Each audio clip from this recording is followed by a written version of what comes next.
Amis, frères, sœurs, bonjour à vous. Je vous salue dans le nom du Seigneur Jésus-Christ. Merci d'être de nouveau au rendez-vous sur la chaîne YouTube Ézéchiel 1990. Au micro, Maurice Verlet. Aujourd'hui, je voudrais m'entretenir avec vous des prophètes. Et le prophète que j'ai retenu pour aujourd'hui, il s'agit d'Amos. Amos était un des petits prophètes. Il n'était pas parmi les plus grands, non. Mais le Seigneur lui a révélé pas mal de choses. Et aujourd'hui, nous allons plonger le regard dans ce qu'il nous a laissé dans les Écritures. Alors quand nous lisons Amos au chapitre 7 et au verset 8, que lisons-nous? Le Seigneur m'a demandé, Amos, qu'est-ce que tu vois? J'ai répondu un fil à plomb. Le Seigneur a continué, je constate ceci. Mon peuple est comme un mur qui n'est pas droit. Maintenant, je ne lui pardonnerai plus. Allons faire une autre lecture dans Jérémie, chapitre 1, verset 11, où il est dit « Alors le Seigneur m'a adressé sa parole. Jérémie, qu'est-ce que tu vois ?» J'ai répondu « Je vois une branche d'amandier, l'arbre qui veille. » Le Seigneur m'a dit « Tu as bien vu.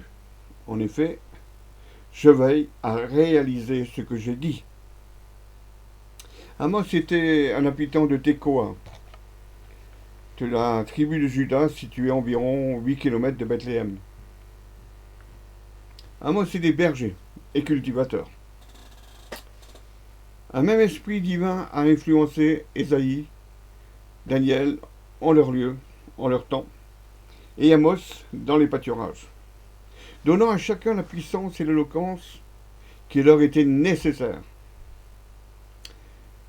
L'auteur annonce aux 12 tribus la destruction des nations environnantes, et comme le peuple s'abandonnait à la méchanceté et à l'idolâtrie, il le réprouve avec sévérité. Amos décrit l'instauration de l'Église par le Messie dans les jours futurs.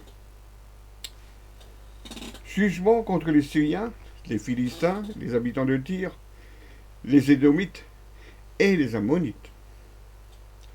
Dieu a utilisé un homme étant à la fois berger et cultivateur pour réprimander et avertir le peuple. Ceux à qui Dieu donne des capacités pour son service ne doivent pas être méprisés à cause de leur origine ou de leur emploi. Amos chapitre 7 verset 10, Amasia, le prêtre de la ville de Bethel, a envoyé un message à Jéroboam, qui était le roi d'Israël. Amos cherche à renverser ton pouvoir dans le royaume d'Israël. Les gens du pays ne peuvent plus supporter ces discours. En effet, voici ce qu'il dit. Jéroboam mourra assassiné et les habitants d'Israël seront déportés loin de leur pays.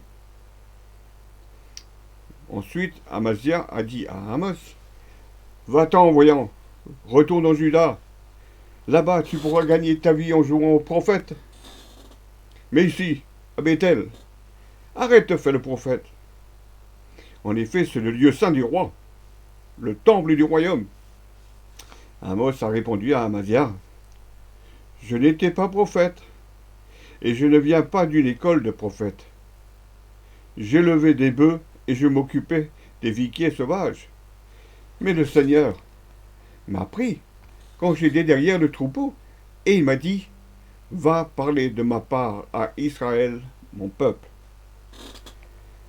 Voyez-vous, ce passage nous montre qu'il n'était qu'un simple paysan. Le verset 15 nous informe que son appel divin, sur son appel divin, je dirais plus précisément, les versets 10-13 nous révèlent qu'un complot, je viens dire un complot, pour le faire mourir se préparait. N'y a-t-il pas là un parallèle avec le Messie,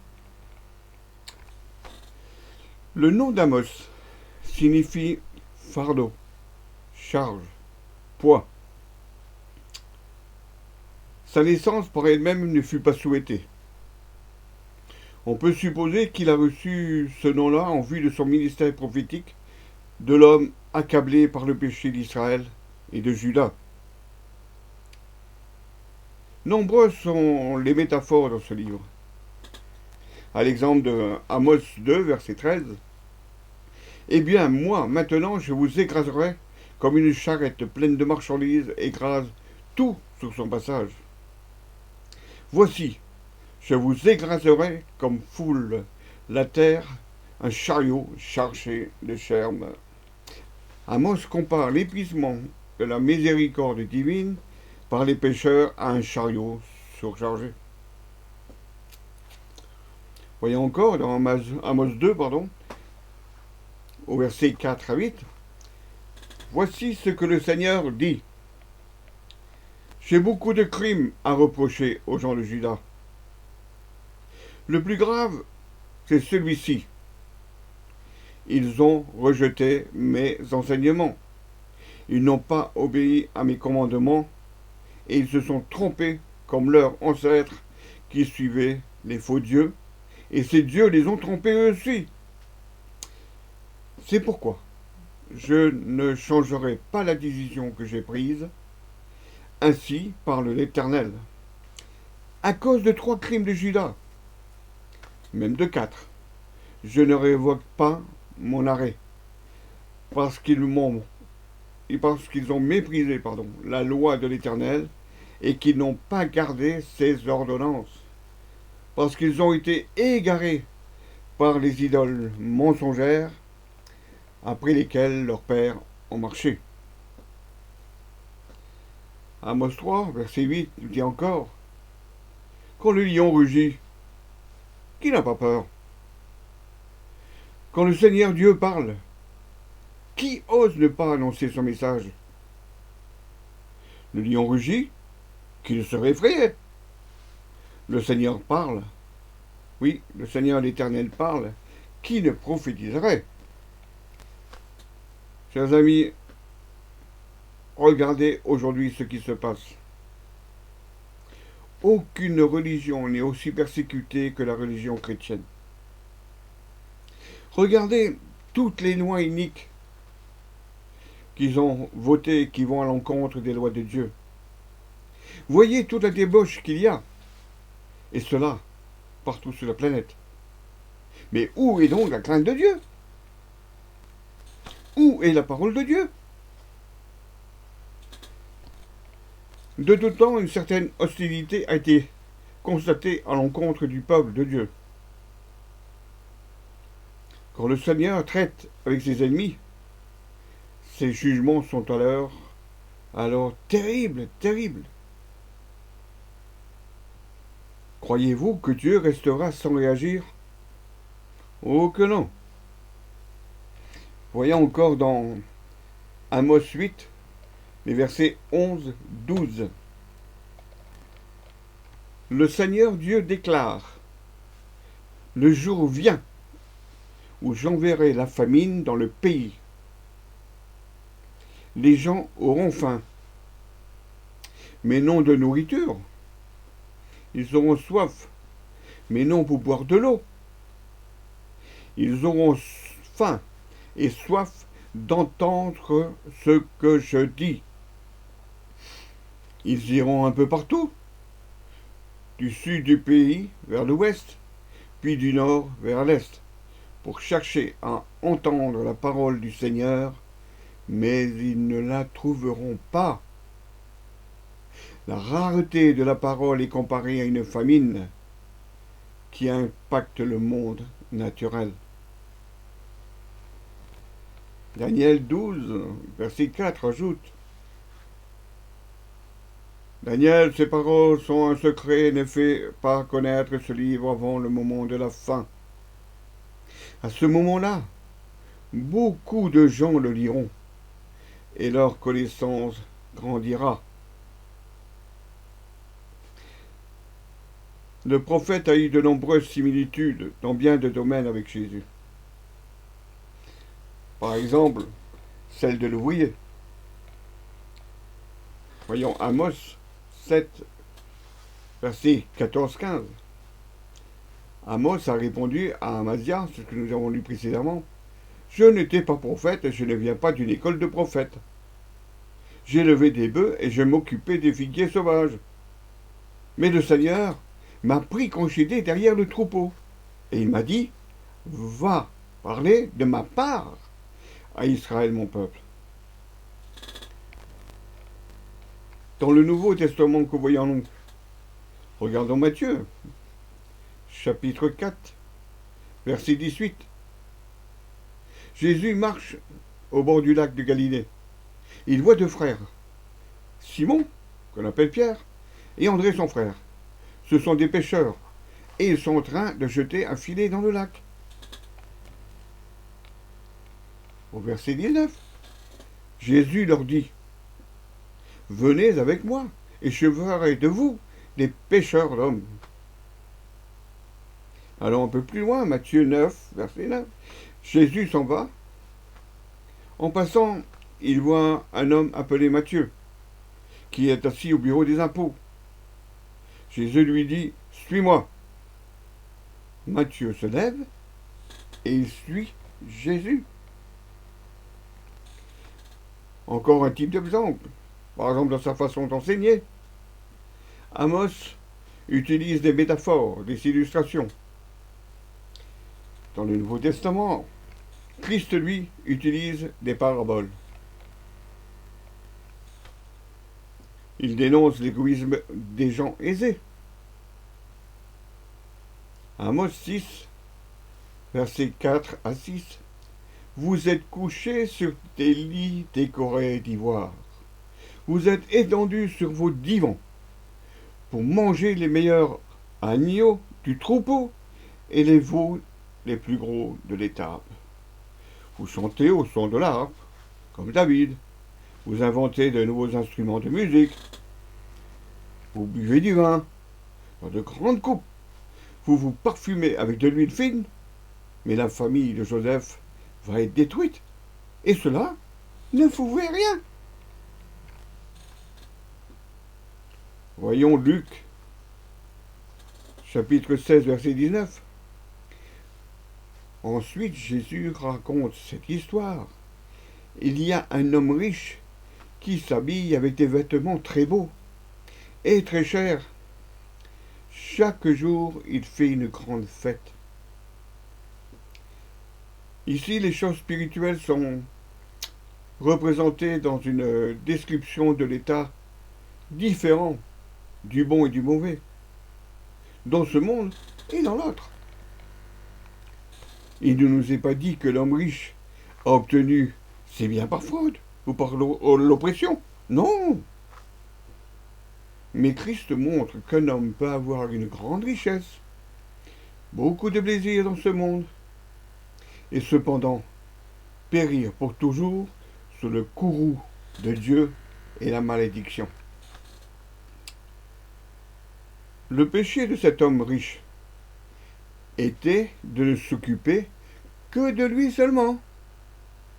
Il y a aussi un brave homme qui, lui, sera heureux pour toujours, après avoir été au plus profond de l'adversité et de la détresse. C'est souvent le lot de quelques-uns des saints et serviteurs les plus chers de Dieu d'être grandement affligés dans ce monde.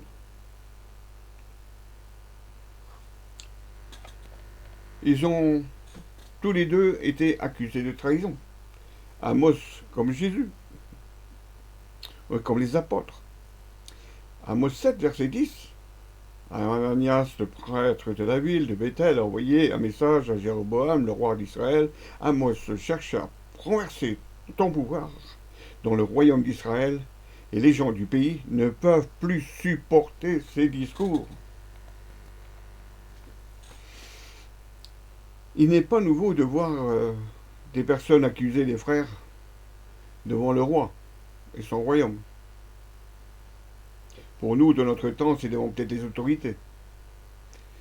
afin de les dénoncer en tant que traîtres, et fauteurs de troubles même, alors qu'ils sont les plus pacifistes. Ceux qui se vendent de leur impiété et qui ne sont attirés que par les espoirs de la richesse, de la convoitise, sont prêts à penser que ces choses sont les seules à avoir une véritable puissance. Par contre, ceux qui se confient en Dieu, comme Amos, ne devraient pas craindre les hommes. Alors voyons aussi de nouveau dans le Nouveau Testament, Matthieu 21, 23, Jésus entre dans le temple. Il se met à enseigner. Alors les chefs des prêtres et les anciens du peuple s'approchent de lui. Ils lui demandent: de quel droit est-ce que tu fais ces choses? Qui t'a donné le pouvoir de les faire? Jean 12, 12 nous dit: à partir de ce moment, Pilate cherche à libérer Jésus, mais la foule se met à crier: si tu libères cet homme, tu n'es pas un ami de l'empereur. Tous ceux qui disent je suis roi sont les ennemis de l'empereur. Rappelons-nous que c'est la même foule qui criait: Hosanna, béni soit celui qui vient au nom du Seigneur. Aussi, il nous faut rechercher Dieu avec une profonde sincérité, chers amis. Amos 5, versets 14 à 24, regardez ce qu'il dit. Cherchez à faire ce qui est bien et non ce qui est mal. Ainsi, vous vivrez et le Seigneur, Dieu de l'univers, sera vraiment avec vous, comme vous le dites. Détestez ce qui est mal, aimez ce qui est bien. Au tribunal, faites respecter le droit. Alors le Seigneur, Dieu de l'univers, aura peut-être pitié des gens de la famille de Joseph qui sont restés en vie. Eh bien, le Seigneur Dieu, le Dieu de l'univers, dit ceci: sur toutes les places publiques, on va entendre des chants de deuil. Dans toutes les rues, les gens diront: quel malheur, quel malheur! On invitera les paysans pour le deuil, les pleureuses pour les chants de funérailles. Dans toutes les plantations de vignes, il y aura des chants de deuil. Quand je passerai au milieu de vous, c'est le Seigneur qui le dit. Quel malheur pour ceux qui attendent le jour du Seigneur avec impatience. Ce jour du Seigneur, qu'est-ce qu'il sera pour vous? Oui, ce jour du Seigneur, qu'est-ce qu'il sera pour vous? Un jour plein de lumière? Non, un jour sombre. Il fera penser à un homme qui fuit devant un lion et qui rencontre un autre animal sauvage. Puis, cet homme entre chez lui. Il appuie la main contre le mur et se fait mordre par un serpent. Est-ce que le jour du Seigneur sera plein de lumière? Non, ce sera un jour sombre, un jour noir, sans aucune clarté. Je déteste vos pèlerinages. Ils ne sont rien pour moi. Je ne peux plus supporter vos rassemblements.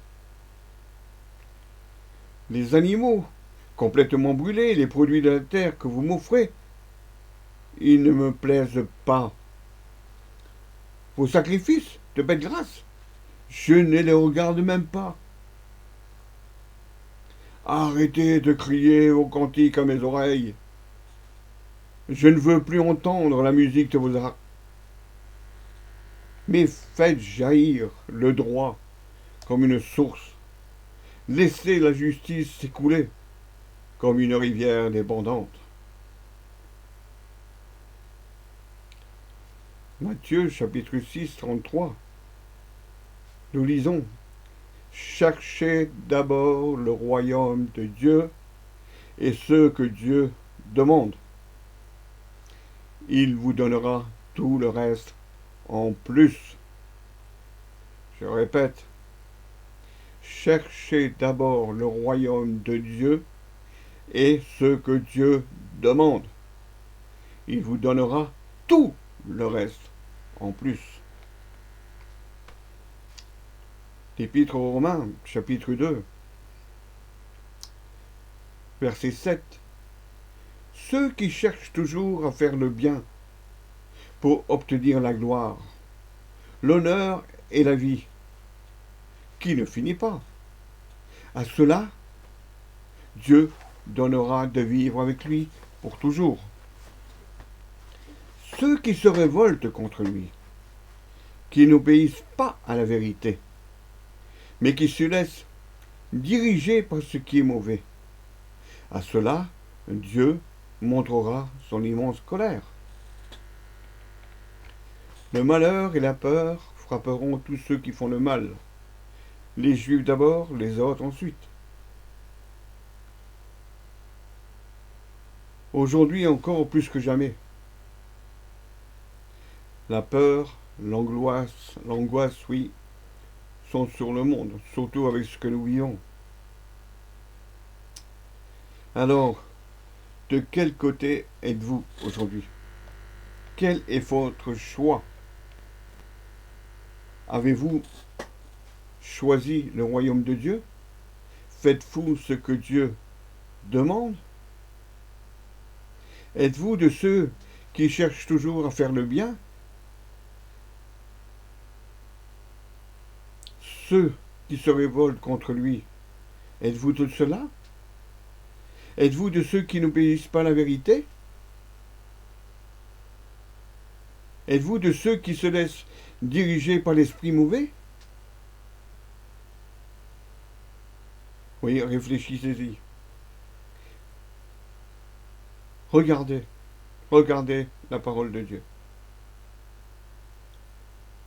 La parole de Dieu dit: Dieu donnera de vivre avec lui pour toujours à ceux qui cherchent toujours à faire le bien pour obtenir la gloire, l'honneur et la vie, qui ne finit pas. Cette vie-là, la désirez-vous vraiment? Alors si tel est le cas, je crois que les paroles que vous avez entendues vont marquer votre cœur, vont marquer votre esprit, et faire que, aujourd'hui encore, vous allez vous engager avec le Seigneur afin de chercher sa gloire en lui étant obéissant et en vous soumettant à lui.